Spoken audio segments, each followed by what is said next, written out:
საერთაშორისო ტურნირი კარატეში Open Batumi დაასრულა. შეჯიბრი კარატეს ორ სახეობაში ჩატარდა და მასში 8 ქვეყნის 600-ზე მეტი სპორტსმენი მონაწილეობდა.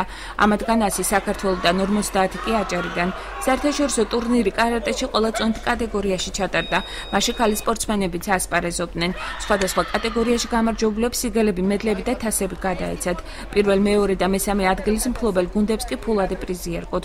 გუნდებს შორის პირველი ადგილი საქართველომ დაიკავა. 3 დღიანი Open Batumi საქართველოსა და აჭარის კარატის ფედერაციებისა და აჭარის სპორტისა და ახალგაზრდობის დეპარტამენტის ორგანიზებით გაიმართა.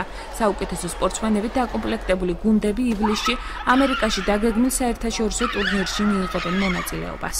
ამ ტურნირში ჩვენი კუთხის უშუალოდ აჭარის რეგიონის სპორტსმენები 50-მდე სპორტსმენი იღებს მონაწილეობას. რა თქმა უნდა, მონაწილეები შერჩეული იქნა პირველი, მეორე, მესამე ნომერის სპორტსმენები იღებდნენ მონაწილეობას და ჩვენ გვყავს ჩვენი კუთხიდან ან გამარჯვებული ჩვენი ბათუმელის სპორტსმენები, პრიზერები გვყავს, ჩემპიონები გვყავს. კარატეზე დავდივარ უკვე ბავშვობიდან, სადღაც 14 წელია.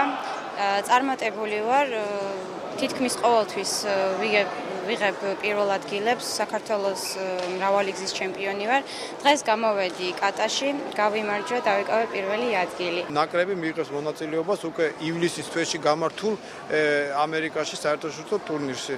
მე ვფიქრობ, რომ ყველა იმის წინაპირობა არსებობს, რომ ეს ტურნირი გახდეს მართლაც მაღალი კლასის და მომავალში უკვე აქ ვიხილავთ 15-20 ქვეყნის ეროვნულ ნაკრებ გუნდებს.